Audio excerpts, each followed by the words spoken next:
Okay, everybody, time for our July member tip.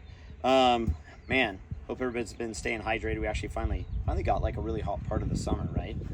We had that really beautiful beginning of the summer, and now it's gotten warm. So today I wanted to cover something. I had the good fortune actually in the last month and a half. I had a student qualify for the U.S. Open, and same person also got another PGA Tour event. I've caddied for some students in their 36-hole U.S. Amateur qualifiers. And so I've spent a lot of time caddying, and something that really popped in my mind that was going to be important for everybody to start managing is really your emotional response to positives and negatives, right?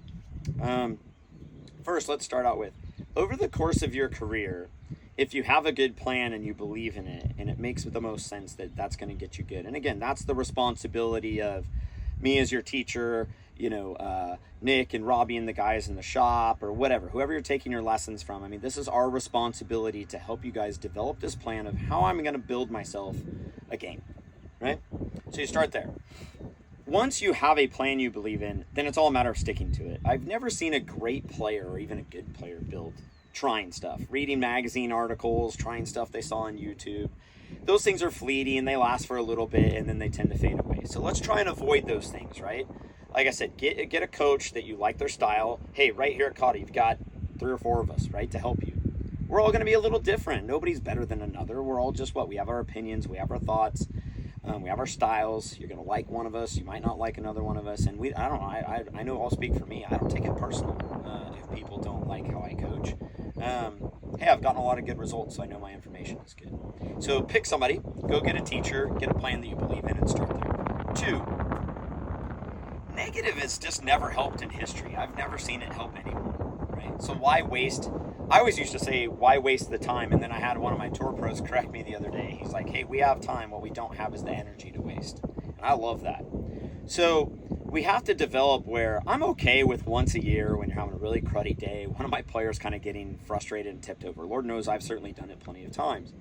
But I think we have to get a little bit more resiliency when it's not going well. And what I mean by that is not getting rattled by insignificant things and more thinking less in terms of I can't or I don't, and start thinking in terms of I didn't and what is the correction, right? And if we're mindful like that and we don't react to the negative, it's your best chance to turn it around and not have the snowball crashing down the mountain. So anybody who's gone out and watched golf, or especially like tournament golf, you can see these momentum shifts within tournaments, right? Positive and negative.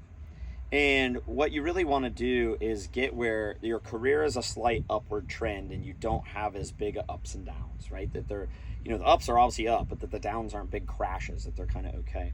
And to me, a lot of that it's a matter of choice.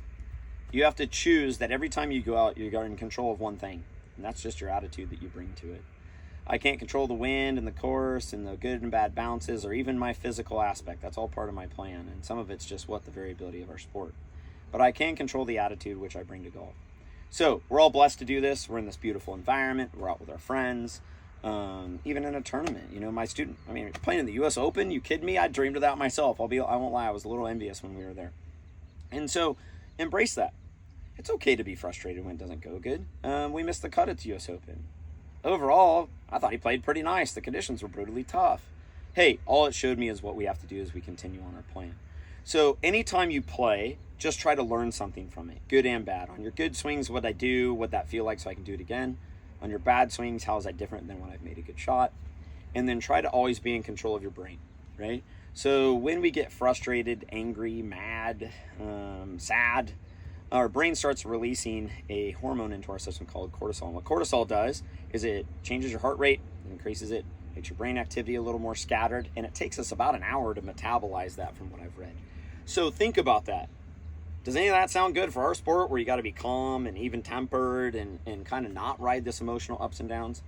So the next time you're challenged with a bad day or some bad shots, instead of getting frustrated and giving into the frustration and being mentally weak, challenge yourself to accept the challenge, to embrace that you're in this beautiful environment with your friends and you're getting to do something that you love.